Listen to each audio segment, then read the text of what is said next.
A4Z classes online YouTube channel पर आपका एक बार फिर से स्वागत है। आज आप पर हम बात करेंगे उद्यान विज्ञान में प्रोपोगेशन या प्रसारण। तो सबसे पहले बात करते हैं परिभाषा। प्रोपोगेशन क्या है? पौधों की संख्या में सतत बढ़ोतरी करने की जो क्रिया है उसको प्रसारण या प्रोपोगेशन या प्रवर्धन की संज्ञा दी जाती है। और अगर आप शॉर्ट में इसको देखा जाए तो multiplication of plant species is known as propagation कहा जा सकता है। उसके बाद बात करते हैं प्रोपोगेशन यानी प्रवर्धन की विधियां। फल वृक्षों में कौन कौन सी विधियों द्वारा उनकी जातियों में संख्या में वृद्धि की जाती है। तो सबसे पहले बात करते हैं इनकी विधियां तीन प्रकार की यूज होती है। सबसे पहले है लैंगिक, जिसको आप सेक्सुअल मेथड कह सकते हैं या कह सकते हैं बीज द्वारा जो पौधे तैयार होते हैं वो लैंगिक विधि कहलाती है। दूसरी विधि अलैंगिक एसेक्सुअल मेथड, जिसको वानस्पतिक भागों द्वारा या वानस्पतिक प्रसारण की भी संज्ञा दी जाती है, जिसमें जड़, तना, पत्ती आदि द्वारा नए पौधे को विकसित किया जाता है, उसको कहते हैं अलैंगिक प्रवर्धन। और तीसरी विधि है जो वर्तमान में सबसे ज़्यादा अभी प्रचलित है, उत्तक संवर्धन, जिसको आप टिश्यू कल्चर के नाम से भी जानते हैं। ये बायोटेक्नोलॉजी इस विधि में या बायोटेक्नोलॉजी का सबसे ज़्यादा प्रयोग किया जाता है। तो सबसे पहले बात करते हैं लैंगिक विधि। तो लैंगिक विधि के लाभ और हानि, मेरिट और डिमेरिट या कह सकते हैं एडवांटेज और डिसएडवांटेज क्या क्या है, तो इसको समझने के लिए आपको सबसे पहले इसके लाभ और हानियों को देखना पड़ेगा। तो लैंगिक विधि में बीज द्वारा तैयार किए गए जो पौधे हैं उनको बीजू पौधे की संज्ञा दी गई, यानी सीडलिंग कहते हैं। दूसरी बात करें इस विधि के जो लाभ है, एडवांटेज है, लैंगिक विधि प्रसारण की सबसे सरल विधि भी मानी जाती है। अगर क्वेश्चन पूछा जाए आपसे प्रसारण की किस विधि को सबसे सरल या आसान माना जाता है या सबसे सरल विधि कौन सी है, तो वो विधि है लैंगिक विधि। और इस विधि के जो पौधे हैं वो दीर्घ आयु वाले माने जाते हैं, यानी लंबे समय तक इन विधि से तैयार पौधे विकसित रहते हैं। दूसरी बात करें, दूसरा इसका जो एडवांटेज है, लाभ है, वो है बीज द्वारा प्रवर्धन जो विधि है वो पौधों में प्रजनन एवं किस्म सुधार हेतु उपयोगी है। ये भी एक महत्वपूर्ण क्वेश्चन बनता है, कई बार क्वेश्चन पूछ लिया जाता है कि प्रवर्धन कौन सी विधि पौधों में प्रजनन किस्म सुधार हेतु उपयोगी है, तो उसमें ऑप्शन आपको आएगा बीज द्वारा यानी लैंगिक विधि, अलैंगिक विधि, उत्तक संवर्धन और उपयोग सभी भी आ सकता है। तो उसका राइट आंसर आपको पता होना चाहिए लैंगिक विधि। उसके बाद बात करते हैं नींबू, आम और जामुन। ये ऐसे फल वृक्ष है जिनमें एक बहुपूर्णता का गुण पाया जाता है, जिसके कारण बीजू पौधे मात्र वृक्ष के समान गुण वाले होते हैं। ये एक महत्वपूर्ण बिंदु है आपके लिए। तो आपको समझना है कि बहुपूर्णता क्या होता है। एक ही बीज से बहुसंख्या यानी अनेक पौधे तैयार होते हैं, उसको कहते हैं बहुपूर्णता, पोलो एम्ब्रियो जिसको कहते हैं। एक इसमें एक और किस्म पुता पड़ता है, जैसे पपीता है, फालसा है, मैंगो स्टीव, ये तीन ऐसे फल वृक्ष है। इनमें फल वृक्षों में वानस्पतिक प्रवर्धन की विधि पाई जाती है। वानस्पतिक प्रसारण नहीं होता है क्योंकि इनमें कास्ट नहीं पाई जाती, इसलिए इनमें वानस्पतिक प्रसारण नहीं किया जाता है। और इनमें लैंगिक विधि द्वारा ही, बीज द्वारा ही पौधा तैयार होता है। उसके बाद बात करते हैं डिसएडवांटेज ऑफ सेक्सुअल प्रोपोगेशन, यानी कि अलैंगिक विधि के दोष या हानियां। तो सबसे पहले बात करेंगे बीज द्वारा प्रसारण से जो पौधों में मातृ वृक्ष होता है, मदर प्लांट जिसको आप कह सकते हैं, उनके समान गुण नहीं पाए जाते, जिसको आप कह सकते हैं ट्रू टू टाइप, ये ऐसे गुण नहीं पाए जाते हैं। दूसरी बात करें तो कुछ फल वृक्षों में बीज नहीं बनता, जैसे आपने देखा होगा केला, अंगूर, सहतूत, अनानास, इन्हें बीज द्वारा उगाना संभव नहीं है। तो इनको आप वानस्पतिक विधियों द्वारा भी प्रसारण कर सकते हैं। उसके बाद नंबर दूसरी विधि आती है अलैंगिक या वानस्पतिक प्रसारण। तो आपको पता होना चाहिए अलैंगिक या वानस्पतिक प्रसारण किससे कहते हैं। पौधे के किसी जड़ या पौधे के विभिन्न जड़, तना, पत्ती आदि द्वारा उपयुक्त माध्यम में नए पौधे तैयार करने की जो विधि है वो कहलाती है अलैंगिक या वानस्पतिक प्रसारण। इसकी बात करें तो इसके एडवांटेज, लाभ की बात करें तो इसमें सबसे पहले ट्रू टू टाइप प्लांट, यानी कि जैसा पौधा है उसके मातृ वृक्ष है वैसे ही, यानी मदर प्लांट है वैसे ही उसकी लंबाई, चौड़ाई, आकार में और प्लस फलों के आकार में, फल की गुणवत्ता, उसमें एक समानता पाई जाती है, उसको कहते हैं ट्रू टू टाइप, यानी कि समान गुण वाले या कह सकते हैं हूबहू पौधे की आकृति समान गुण वाले होते हैं, वो ट्रू टाइप प्लांट कहलाता है। और ये आपको यहाँ से भी पूछा जाता है कि हूबहू या ट्रू टाइप जो प्लांट तैयार होते हैं वो कौन सी विधि द्वारा तैयार होते हैं, अलैंगिक प्रसारण द्वारा। तो इसमें अलैंगिक यानी पौधे के विभिन्न कायिक भागों से, जैसे जड़, तना है, पत्ती आपको दिखाई दिया रहा है, ये ऐसे भाग भ्रूण, इनसे तैयार किए पौधे जाते हैं वो अलैंगिक प्रसारण या वानस्पतिक प्रसारण कहलाता है। इसमें इसके लाभ है ट्रू टाइप प्लांट यानी पौधे मातृ वृक्ष के समान गुण वाले पाए जाते हैं। दूसरी बात करें इन पौधों में फलन शीघ्र होता है, ये भी एक इसका महत्वपूर्ण लाभ है। और एक तीसरा है ये बीज रहित पौधों का प्रसारण किया जा सकता है इस विधि द्वारा, जिनमें बीज नहीं बनता है उन पौधों का इस विधि द्वारा प्रसारण किया जा सकता है। जैसे केला में बीज नहीं बनता तो इसमें केले में राइजोम या सकर्ष द्वारा प्रवर्धन किया जा सकता है। उसके बाद करते हैं निम्न गुण वाले पौधों को उच्च गुण वाली श्रेणी में परिवर्तित किया जा सकता है। कई बार पौधे के जो गुण या कह सकते हैं फलों में जो फल वृक्षों में जो फलों की क्वालिटी है, गुण है, वो काफ़ी कम या निम्न श्रेणी के होते हैं, तो उनको उच्च करने के लिए ये विधि अपनाई जाती है, जिससे उन पौधों को इस विधि द्वारा उच्च श्रेणी में परिवर्तित करके उनकी गुणों में वृद्धि की जाती है। उसके बाद बात करते हैं इसके डिसएडवांटेज, हानियाँ या दोष। तो अलैंगिक प्रसारण में विधि द्वारा पौधे में जो प्रजनन किस्म में सुधार करना असंभव माना जाता है। ये आपको पता होना चाहिए कि इसमें संभव और अलैंगिक प्रसारण में ये संभव नहीं है। इसके बाद बात करते हैं वानस्पतिक प्रसारण के प्रकार। तो सबसे पहले बात करनी है वेजिटेटिव प्रोपोगेशन में।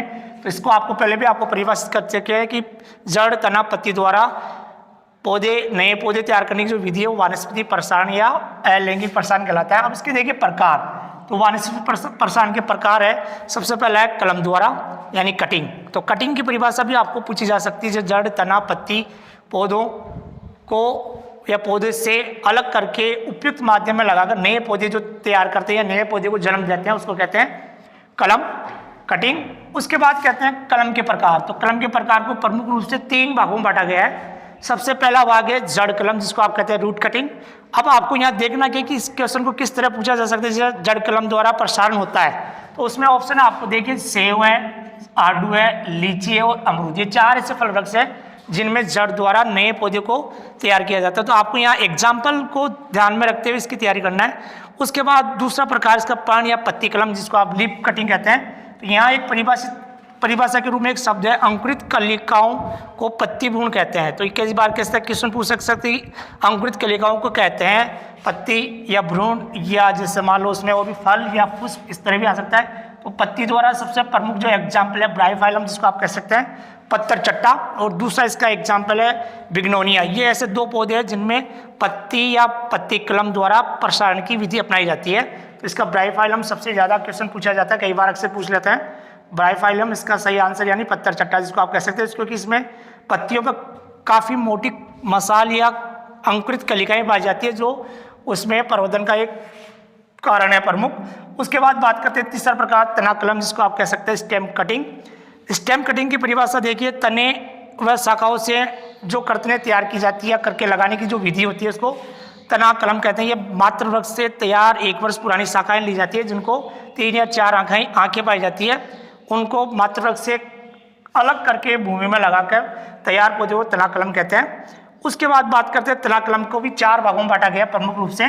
सबसे पहले है कठोर काष्ठीय कलम, जो सबसे ज़्यादा अंगूर फल वृक्ष में अपनाई जाती है, ये इसके प्रमुख एग्जाम्पल है। उसके बाद दूसरा प्रकार है मध्यम कठोर काष्ठ कलम, ये अनार, अंजीर, लेमन और नाशपाती में अपनाई जाती है प्रसारण की विधि। और तीसरा प्रकार है स्टेम कटिंग का मुलायम या कोमल काष्ठ कलम, ये चमेली और कोलियस, ये दोनों ऐसे है पुष्पीय पादप है, और ये पुष्पीय पादप में मुलायम या कठोर काष्ठ कलम प्रसारण के लिए अपनाई जाती है। उसके बाद अंतिम में चौथा प्रकार है शाकीय या हर्बेसियस कलम या कटिंग, जो तीनों पुष्पीय पौधों में अपनाई जाती है, गुलदाउदी, कार्नेशन और कोलियस। ये भी एक तीनों पुष्पीय पौधे हैं जिनमें शाकीय कलम या हर्बेसियस कलम या कटिंग का प्रयोग करके प्रसारण किया जाता है। तो ये महत्वपूर्ण जानकारी आपको इस प्रसारण की विधियों से दी गई है, इसको आपको तैयार करना है। हाँ, हेलो स्टूडेंट, दूसरे चरण में बात कर रहे हैं अपन दाब कलम की। पहले आपने पढ़ा था वानस्पतिक प्रसारण के प्रकार में कलम दाब, उसके बाद दाब कलम है। तो दाब कलम का मतलब है मात्र वृक्ष की किसी भी शाखा को बिना अलग या पृथक किए उसमें कृत्रिम रूप से जड़ उत्पन्न करने की जो क्रिया होती है उसको दाब कलम कहा जाता है। इसमें पौधे की जो शाखा होती है या कलम होती है उसको उस मात्र वृक्ष से बिना अलग किए ही मिट्टी में दबाकर उसमें कृत्रिम रूप से जड़ उत्पन्न करते हैं, उसको कहते हैं लेयरिंग या दाब कलम। उसके बाद बात करते हैं दाब कलम के प्रकार। तो इसके मेन 6 प्रकार भागों में बांटा गया। सबसे पहले बात करते हैं साधारण दाब। तो साधारण दाब सभी फल वृक्षों में आप अपना सकते हैं जिन पौधों की शाखाएं या मात्र वृक्ष से जो शाखाएं नीचे की ओर झुकी होती है उनमें साधारण दाब अपनाया जाता है।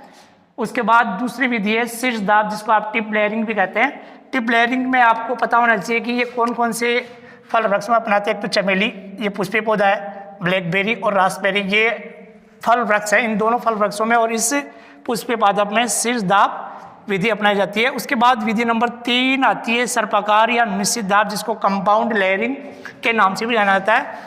ये विधि मोगरा, चमेली और स्ट्रॉबेरी एक फल वृक्ष है और 2 इसमें पुष्पीय पादप है, इनमें सर्पाकार या निश्चित दाब अपनाया जाता है। उसके बाद विधि नंबर 4 है ट्रेंच लेयरिंग या खाई दाब, जिसको आप ट्रेंच का मतलब है खाई नुमा में खाई बनाकर और उस शाखा को दबा देते जाते हैं और वहाँ से उसमें जड़ें उत्पन्न होती है, उसको कहते हैं ट्रेंच लेयरिंग। ये नाशपाती, सेब और आड़ू इन 3 फल वृक्षों में प्रमुख रूप से अपनाते हैं। उसके बाद नंबर 5 पे माउंड या स्टूल लेयरिंग और इसको स्टूलिंग भी कहते हैं और ये सबसे प्रमुख रूप से आम और अमरूद में दोनों में अपनाते हैं। उसके बाद नंबर 6 विधि है गुट्ठी दाब, जिसको आप कहते हैं हवाई दाब या वाई दाब। इस विधि का अन्य नाम है मार्कोटेज या चाइनीज लेयरिंग भी इसको कहते हैं, जो आपको पता होना चाहिए कि चाइनीज लेयरिंग या मार्कोटेज लेयरिंग किस दाब कलम विधि को कहते हैं। और इसमें सबसे प्रमुख जो फल है वो है नींबू, अमरूद, लीची और अनार। इन 4 फल वृक्षों में एयर लेयरिंग या हवाई दाब द्वारा पौधे तैयार किए जाते हैं, जिसको कहते हैं गुट्ठी दाब। उसके बाद तीसरी विधि आती है उपरोपण या ग्राफ्टिंग। अब ग्राफ्टिंग में आपको एक महत्वपूर्ण चीज समझने की यह है कि इसमें 2 भाग होते हैं जिससे एक नए पौधे का निर्माण होता है। सबसे पहले है इसमें मूलवृंत। मूलवृंत वो भाग होता है जो पौधे के जड़ वाला भाग होता है, उसको कह सकते हैं जड़ वाला भाग मूलवृंत कहलाता है। और एक दूसरा भाग होता है जिसको सांकुश शाखा या साइन कहा जाता है। ये मूलवृंत पर जोड़े जाने वाला भाग होता है जिसको सांकुश शाखा या साइन या टहनी के नाम से जाना जाता है। तो इस उपरोपण विधि में सीधी सी परिभाषा बनती है कि मात्र वृक्ष के मूलवृंत पर या मूलवृंत पर किसी एक वर्ष पुरानी सांकुश शाखा को जोड़कर जो पौधा तैयार किया जाता है वो कहलाता है ग्राफ्टिंग या उपरोपण। उसके बाद बात करते हैं उपरोपण के प्रकारों की। तो उपरोपण के प्रकार सबसे पहले ये 2 प्रकार का होता है। एक तो अटैच, जिसको आप भेंट या इनार्चिंग के नाम से जाना जाता है। दूसरा था डिटेच ग्राफ्टिंग। तो अटैच या भेंट कलम या इनार्चिंग से मतलब है यहाँ एक मात्र वृक्ष को दूसरे पौधे की जो शाखा है उसको भेंट की जा रही है, इसलिए इसको भेंट कलम या इनार्चिंग के नाम जाना जाता है। और ये विधि प्रमुख रूप से आम में अपनाई जाती है। ये भी पता होना चाहिए कि इनार्चिंग किस फल वृक्ष में अपनाते हैं, सर्वाधिक आम में अपनाते हैं। उसके बाद अमरूद और लीची और चीकू में ये प्रयोग की जाती है। और डिटेच ग्राफ्टिंग ये इसका मतलब होता है मात्र वृक्ष की सांकुश शाखा को नर्सरी में तैयार मूलवृंत पर रोपण करना क्या कहलाता है, डिटेच, या कह सकते हैं इसको डिटेच ग्राफ्टिंग के नाम से जाना जाता है। इसके बाद बात करते हैं डिटेच ग्राफ्टिंग को 8 भागों में पुनः बांटा गया है। सबसे पहले बात करते हैं साधारण ग्राफ्टिंग या साधारण उपरोपण। इसका दूसरा नाम है स्प्लिस ग्राफ्टिंग भी कहते हैं। ये भी कई बार पूछ लिया जाता है कि स्प्लिस ग्राफ्टिंग किस उपरोपण का अन्य नाम है। उसके बाद जीबी या टंग या जिसको आप कहते हैं जीबी नुमा उपरोपण, ये सबसे ज़्यादा सेब अपनाते हैं और इसमें मूलवृंत के शीर्ष भाग पर जीबी आकार की एक कटान लगाते हैं, इसलिए इसको जीबी या टंग ग्राफ्टिंग के नाम से जाना जाता है। उसके बाद नंबर है 3 विनियर ग्राफ्टिंग। और विनियर ग्राफ्टिंग आप सबको पता होना चाहिए। इस विधि में सबसे पहले जो बात आपको महत्वपूर्ण जानकारियों मिलनी चाहिए वो ये है कि ग्राफ्टिंग में मूलवृंत और सांकुश शाखा दोनों की मोटाई एक समान होती है, ये सबको पता होना चाहिए।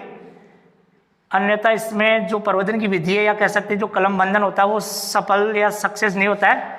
तो मूलवृंत और सांकुश शाखा की मोटाई एक समान रखी जाती है। और विनियर ग्राफ्टिंग में जो मूलवृंत है उस पर वी आकार का उपरोपण चाकू की सहायता से कटान लगाते हैं। ये भी एक महत्वपूर्ण क्वेश्चन आपको पता होना चाहिए कि विनियर ग्राफ्टिंग पर या अंग्रेजी के वी आकार का खांचा किस उपरोपण विधि में अपनाते हैं। और उसके बाद ये आम में सबसे बढ़िया या कह सकते हैं इसको आप आम में व्यावसायिक प्रवर्धन की विधि है। इसको भी आप इस तरह से भी याद कर सकते हैं कि आम में व्यावसायिक प्रवर्धन की विधि कौन सी है, वो है विनियर ग्राफ्टिंग। उसके बाद बात करते हैं वेज या क्लेफ्ट ग्राफ्टिंग की। तो इसमें वेज और क्लेफ्ट ग्राफ्टिंग वी आकार का कटान लगाते हैं, लेकिन ये मूलवृंत के शीर्ष भाग पर लगाया जाता है। ये आपको विशेष ध्यान रखना है क्योंकि एक तो वहाँ आपको विनियर ग्राफ्टिंग में बताया वी आकार का काटन वो मूलवृंत के मध्य में लगाते हैं और ये वी आकार का कटान लगाते हैं मूलवृंत के शीर्ष भाग पर। और ये विधि सबसे ज़्यादा अमरूद, सेब और लीची में अपनाई जाती है। इसके बाद बात करते हैं एपिकोटाइल या जिसको कहते हैं स्टोन ग्राफ्टिंग या कह सकते हैं दूसरा इसको नर्सरी ग्राफ्टिंग भी कहते हैं। ये सर्वाधिक महाराष्ट्र में आम में अपनाई जाती है और महाराष्ट्र में भी कोकण क्षेत्र इसके लिए सबसे ज़्यादा प्रसिद्ध है। आम में महाराष्ट्र के कोकण क्षेत्र में इपिकोटाइल अभी वर्तमान में काफ़ी प्रयोग की जाने वाली विधि है। उसके बाद नंबर 6 मर्दूकास्ट ग्राफ्टिंग, जिसको सॉफ्टवुड ग्राफ्टिंग के नाम से भी जाना जाता है। ये भी सॉफ्टवुड ग्राफ्टिंग भी सर्वाधिक आम में। उसके बाद सीताफल, चिक्कू, काजू, कटहल आदि फल वृक्षों में अपनाते हैं।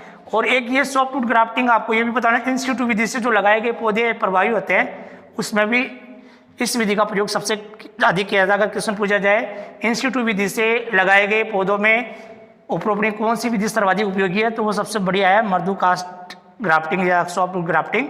उसके बाद नंबर 7 पे आता है सेतु उपरोपण।